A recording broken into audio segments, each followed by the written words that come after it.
Hello everyone, welcome back to my channel. চলে এসেছে আজকে নতুন একটা ব্লগ নিয়ে।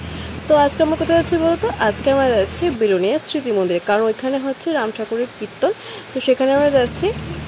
আমরা আজকে অটো দিয়ে যাচ্ছি, কারণ বাসে প্রচণ্ড ভিড় হয় আর ট্রেনেও সেম, তাই আমরা কোনো রিস্ক না নিয়ে অটো দিয়ে চলে যাচ্ছি বিলোনিয়া।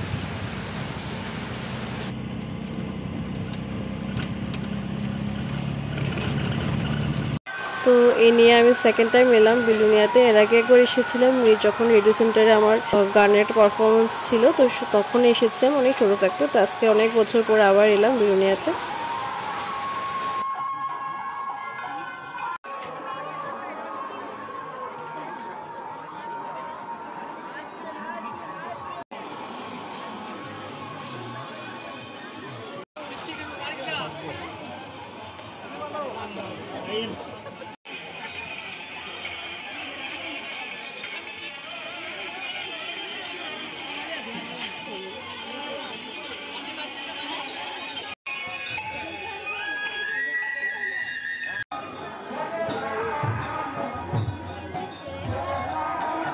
দেখুন, ঠাকুর মন্দিরটা খুব সুন্দর করে সাজানো হয়েছে, আর এদিকে হচ্ছে কীর্তন।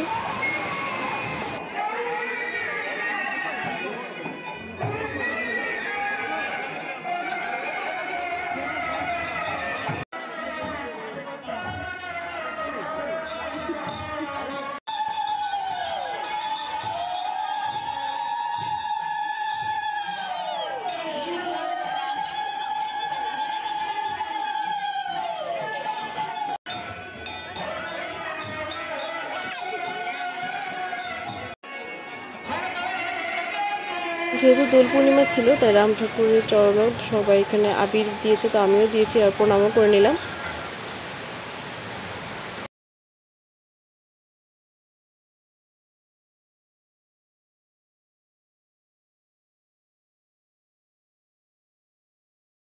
এখানে তো প্রচুর মেলা নিয়ে বসেছে, তো এখান থেকে আমি একটা ক্লিপও নিলাম। এছাড়াও আরও অনেক জিনিস নিয়েছি, বাট সেগুলো আর ক্যাপচার করা হয়নি।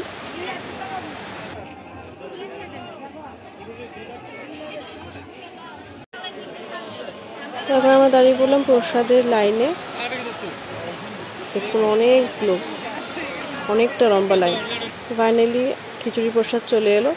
আমি যখন ভয়েসটা দিচ্ছি না, তখন কিন্তু প্রচণ্ড বৃষ্টি ছিল, সে কারণে আপনারা কিন্তু নয়েজ শুনতে পারবেন, প্লিজ একটু অ্যাডজাস্ট করে নেবেন। এরপর এখান থেকে নিলাম দই ফুচকা। দই ফুচকাটা সত্যি খুব ভালো ছিল, ভীষণই আমি ছিল খেতে।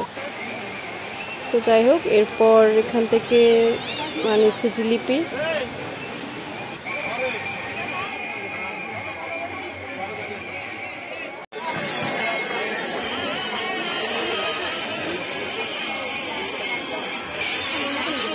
তো এখন আমরা চলে এলাম বিলুনিয়া রেল স্টেশন, কারণ এখান থেকে আমরা ট্রেন ধরে বাড়ি ফিরবো।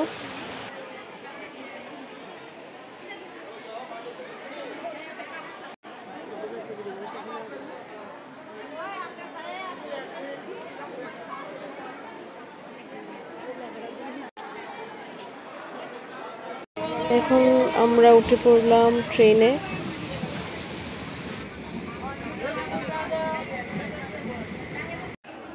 ফাইনালি আমরা এখন ট্রেন থেকে নামলাম, আর তাদের সাথে আজকে ব্লগটাকে এখানে এন্ড করছি। দেখা হচ্ছে তোমাদের সাথে নতুন একটি ভিডিওতে। Till then, bye by.